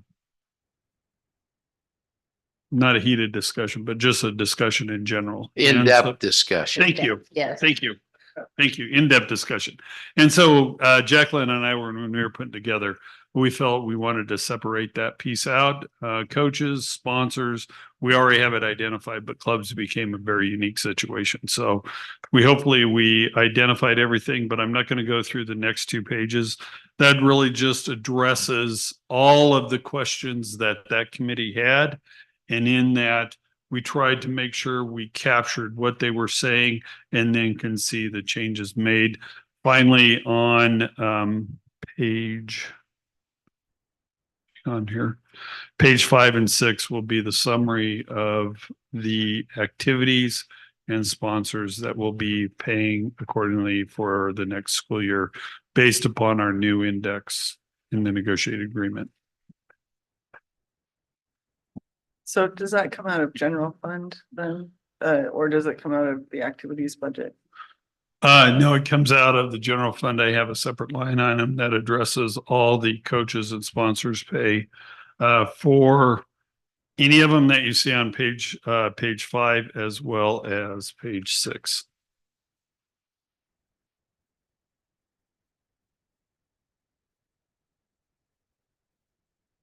I do make some comments. I thought our discussions were extremely good. All of them, both from the various people, whether they were part of a club or whether they were a coach or board members even had some really good questions that were detailed and went through this. The one thing I do like about this versus when we did this 2 years ago was we had to wait a year for that to be implemented, but we had agreed in negotiations that we would come back and do it in the spring. So hopefully we accept this, then this will go into effect this coming fall instead of having to wait a year. And I think that that's a big plus versus the last time we did this. What about that summer pay? Will that go into effect this summer? Or do they I'm have to still wait on. till next I year? just wanted to make sure I don't know if I shut myself off. No, that will go in for next summer. I think when we had that discussion, Summer still. they knew that it was going to go in for So they next don't- summer because of, It's different. It's just different. we knew going into that when that discussion occurred, they were still under the old contract. And so in that, this will be for next summer and, Yeah, and the they're people still that were under on the the committee, 23, 24. right? I just want to say as an old payroll person, I like the club part of it. Well, I think the other thing on the club part is that we didn't want to get too detailed, but we wanted to have a little bit more control in that. So when our staff have a club, number one, we're saying, you need to hold it for a while, no different than a football practice or a speech or whatever else that we have there, that you have to hold the practice or whatever activity you're doing for a club a little bit longer than 15, 30 minutes. Second of all, we put in there the number of kids because I use this and it's not anything against a club, but if you're having a club for 2 people, it's really 2 students getting together. So you need to have more than that so that you could have sort of a good collaboration going into effect. So in that, we're saying put the students on the job log as well as what happened and how much time should have occurred. I think the other thing that was, I don't know, surprising to me, but a lot of the discussion was about how, along with obviously teachers and trying to find good teachers, we're also struggling to find good coaches and sponsors and things like that. So a lot of what we did in here was to focus on how do we, again, recruit and retain the best we can. And so I think like that longevity bonus and some of those other things are going to be really beneficial. Yeah, I think things like this are really important to do. A lot of people probably don't realize how many hours our sponsors and coaches put into those extracurricular activities. I know at one point in time, I was a cheerleading coach and I made the mistake of doing the math of what I made per hour while I was coaching, and it was not a very encouraging number. So I do think it's important, these extracurricular activities.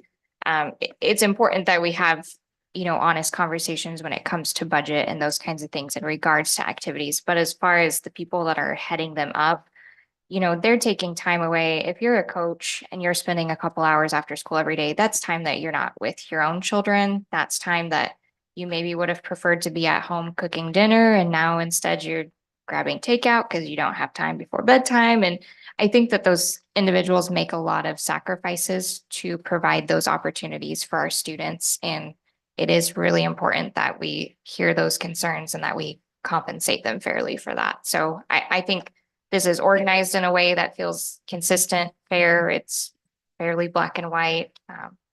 I think this is really well done. I would just add that I think that these activities and whether it be a club or an athletic event, that these are also very important opportunities for our students.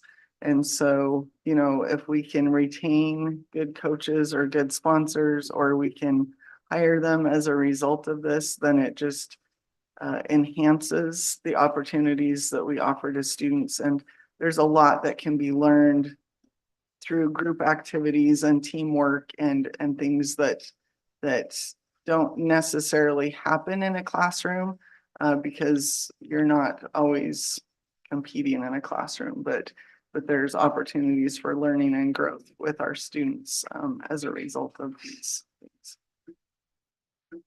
I would move to approve the amendment to the negotiated agreement. Second. Cindy O'Connor, Aye. Skip Baltic, Aye. Angela Blazy, Aye. Matthew Peterson. Aye. Emily Garrick, Aye. Joanne Green. Aye.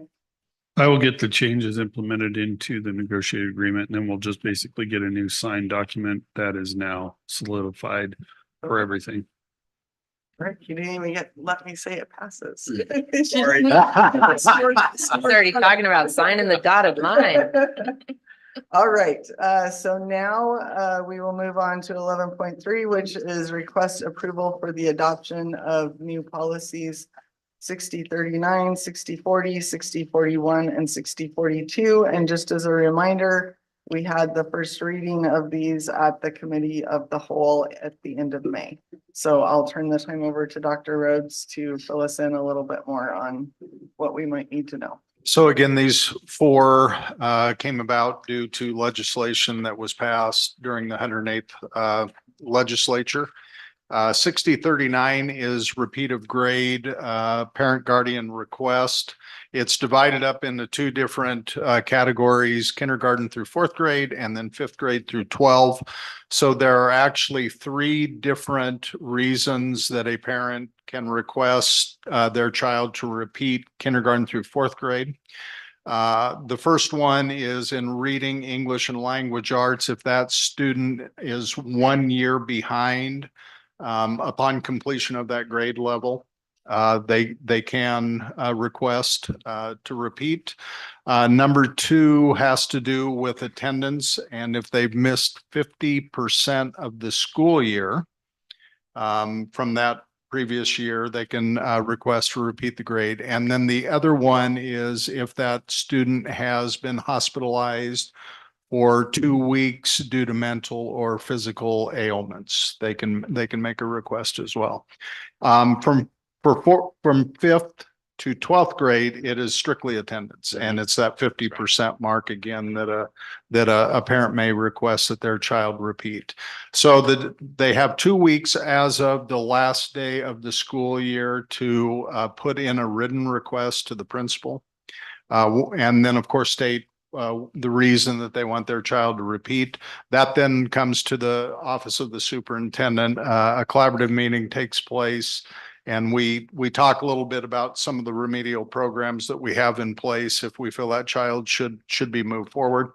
If that's the decision that's made at the district level, there is an appeal to the Nebraska Department of Education. They are developing a form at Lincoln that parent then could fill out that form.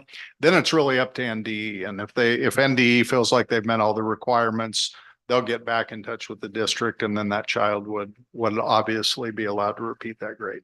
So again, this came out of, I think maybe you remember what bill that was? No, it was Merman bill. A Merman bill, yeah. 6040 pre-kindergarten. Before you go further, is there a reason if a kid is a year below a grade level that we're passing them? Where a parent would want to hold them back? Well, passing, retention, and moving forward aren't necessarily the same things. So we are not in the habit, particularly at that K-8 level, of retaining kids necessarily based on grades. And there's a lot of research that suggests that socially that isn't in the best interest. But in terms of being a full academic year behind, that would have to be assessment data driven. So it would have to be very clear. It isn't just not passing a class. It's what type of diagnostics are we looking at in terms of the assessment that shows that student is moving on to third grade, but they're at a second grade reading level, for instance. Does that answer that? I think a secondary question, maybe to clarify what you were asking, Angela, is like what would warrant us as a district without parent request to retain students? Yeah, I guess when I Like, look why at would this, that, I'm like, I think so you we were just asking, why pass would that everybody? require parent request? Why as a district? Well, I don't, sometimes that might be teacher request, and it certainly could be where that student is achieving at. But I think it's important to keep in mind is that even though we have this finish line for kids, none of our kids start at the same starting line. And so we've got to take that into account as well. And I don't know, Mrs. Douglas, we very rarely have any kids retained at the elementary level. Is that a correct statement?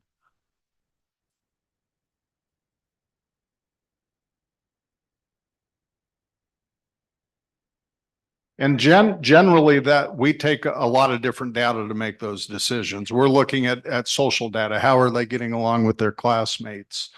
You know, certainly academic data as well. But again, there's just a lot of research out there that retention actually has a lot of negative impacts on students, even though you would think you're trying to make a positive impact. Any other questions on 6039? Okay, 6040 is pre-kindergarten, preschool, and early childhood. So the change in legislation allows 5-year-olds based on the date they turn 5-year-old to actually be in an early childhood preschool program, but it also allows for 3-year-olds. And so this policy puts parameters around capacity and then who we are going to accept into our preschool program based on the capacity number. And so we have in policy to serve our 4-year-olds. But for instance, this year, we are not reaching capacity level with our 4-year-olds. So according to this new policy, that next group to look at then is 3-year-olds. And so as we talked about, we do have what we're going to pilot this next school year, a half-day 3-year-old program. So this policy really came about at a nice time for us. Questions on 6040? So is that, and I remember some discussion about this at the time. I don't know whatever happened with it, but is this that where they were looking at moving that date back for when a student, kind of for those, I guess, those summer birthdays? Yeah, I Or believe it is that- was actually. So this was part of LB 7071 and it amended the early childhood statute. So what it added in there is children who are 3 years of age before July 31st of the enrollment year. Of course, our 4-year-olds, and then children who are 5 years of age at the start of the enrollment year, so long as they don't turn 6 prior to January 1st. Okay. 6041 sets a state holiday for Malcolm X Day on May 19th. And it's pretty clear that if May 19th, if we were in session, May 19th falls on a Saturday or Sunday, we would still be expected to do some activities with all of our students in terms of Malcolm X. KSB is actually recommending that we do something within the course of our curriculum and acknowledging Malcolm X regardless of when we dismiss with kids. And then the last one is 6042, which is projection maps. We did Teaching and Learning received an email late Friday, and I did forward that on today. And then we have a hard copy for you that I think explains Senator Wayne's rationale for moving towards this. And so basically what this policy says is that we've only used the Gall Peters or the Orthograph projection maps in our classroom. And then it stipulates when you would use the Mercator map, and that's only as a resource in regards to the other two. The other piece of this is if we already have curricular materials that have already been purchased that have the Mercator maps in them, we're fine to use those resources. So, and this kind of falls mainly at the secondary, but we do have some elementary classrooms that have maps as well. And I believe, is it Gall Peters? Is that the maps that our curricular groups have started to order? Yeah.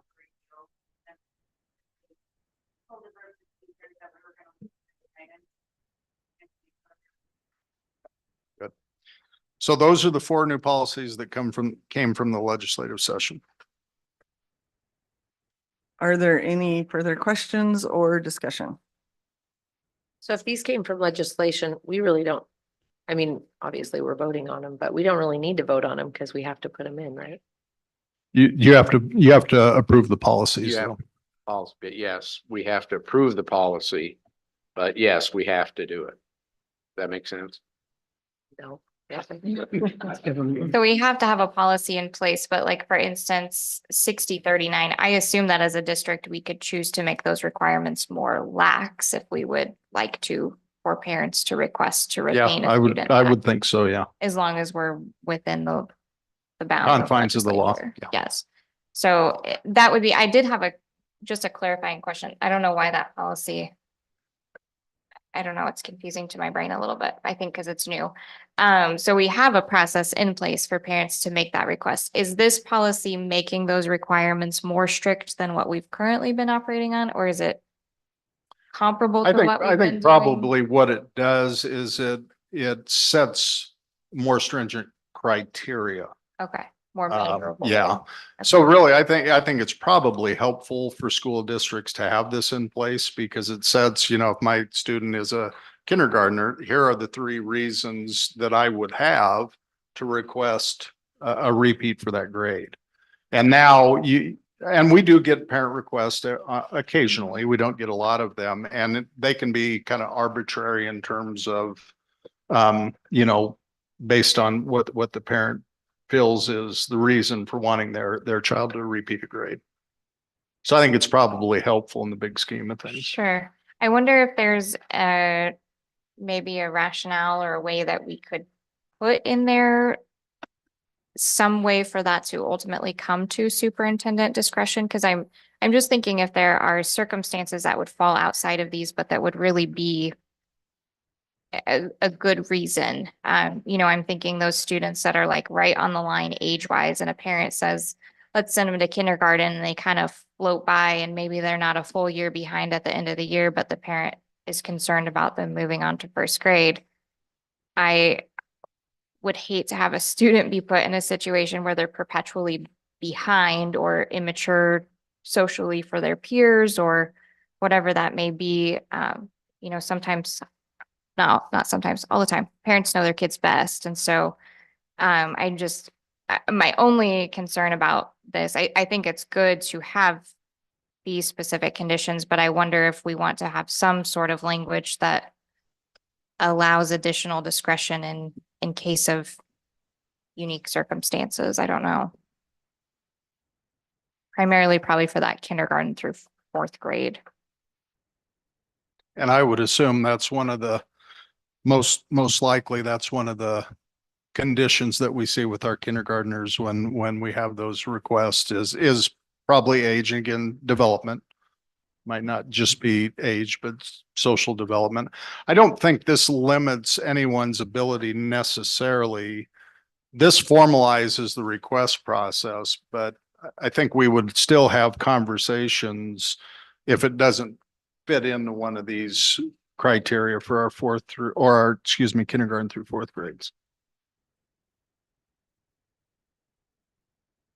Because you saying there's still some ability on the district side of things to say, hey, we need to have a look at this and see if your student's ready for that next grade versus a Well, parent. I think it'd be a specifically. collaborative process between us and the parent for sure.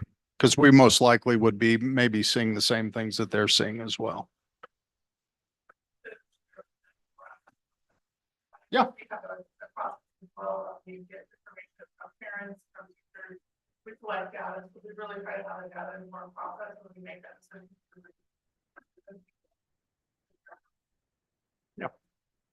Yeah, I really just want to make sure that by putting this policy in place that we're not limiting your process, that if there's good reason outside of 1, 2, and 3 that's stipulated here, whether that be on the district side or a parent comes to you and has really valid concerns, I don't want us to be pigeonholed into like, these are our only options. So yeah, I think that would be helpful because I want to make sure that we're supporting that process and not just, I don't think any of us want students passing on when their family doesn't want them to be, and we maybe don't think it's best for them. So.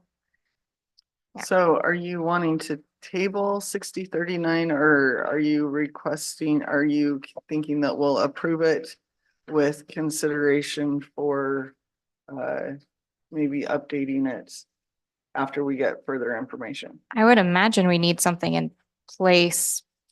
I would recommend you get it Immediately, passed, right? and we can Yes. always come back and revise it. We'll get the procedure that we currently have in place that is driven more from the district standpoint, so you can review that. Yeah. Because we have to have it in place. Yes. Yeah, I would feel comfortable with that because I mean, we have the ability to update a policy at, I mean, we could Anytime. pass it this month and next month make a revision to it because Well, and realistically, we wouldn't, this policy is not going to affect anyone until May of next year anyway. Right. So, I mean, we could really have almost a year to amend it Yeah. if we need to. Any further questions or discussion? I would move to approve policies 6039, 6040, 6041, and 6042.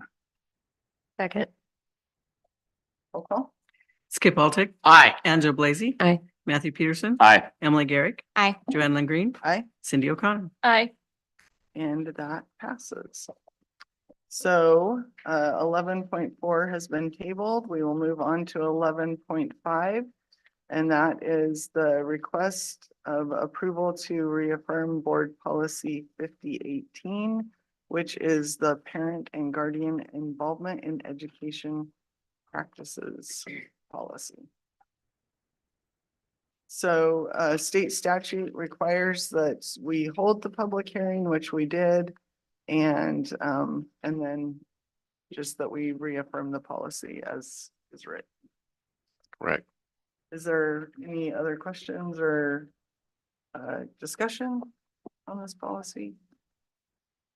No, as a parent though, I've used this policy a few times and I just send praise to the different buildings that my kids have been in because they've let me come into classrooms, walk the school with them, see what's going on.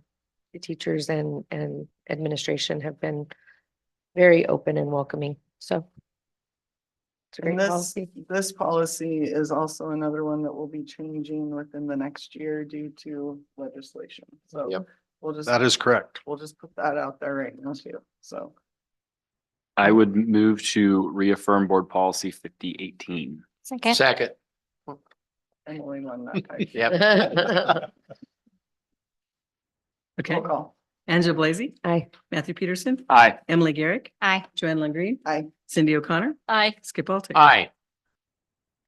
All right, so then we have a request to reaffirm board policy 5054, which is our student bullying policy. And so we have reviewed and now it's requesting that we reaffirm the bullying policy as written. I'll make a motion to reaffirm the board policy 5054. Second. Roll call. Matthew Peterson, Aye. Emily Garrick, I, Joanne Lynn Green, Aye. Cindy O'Connor, Aye. Skip Altick, Aye. Angela Blaze. Aye. Okay, so future board calendar, we have Cindy and Stuart who will be on the radio tomorrow morning. And then June 27th is our committee of the whole and the board will have a work session prior to that. Hopefully you have all been able to take a look at your Gallup information and see if you could get logged into that. If not, please do that in the next couple of weeks. And then we have a school leaders in law conference, which the timeline for that is showing up really quickly. There's board candidate workshops. There's one coming up July 9th in Ogallala. And those can be registered for on the NASB board candidate website. And those are for anyone, specifically for people running for school board this year. And then just for future planning, we'll have the budget workshop on July 16th. And the mobile food pantry will be helping out with that on July 9th. So we'll just go that far. Can Otherwise it's- we talk about Halloween, Thanksgiving and Christmas though? Yeah, I think we'll have those as an action item on a future calendar. But yeah, you want to have a little bit of. can we Yeah, I need, that? I need to plan some stuff. Okay, on the Right. agenda. We can't talk Let's- about it let's here. Discuss it at I- the committee of the whole, and then we Again? should be Okay. able to act on that in July. So. Okay, so now entertain a motion to adjourn. I move that we adjourn Second. at 7:35. Second, third, fourth. Emily Garrick, Aye. Joanne Lingreen, Aye. Cindy O'Connor, I Skip Altick. Aye. Angela Blazy. Aye. Matthew Peterson. And it passes. We are adjourned. And I just want to say, I just want to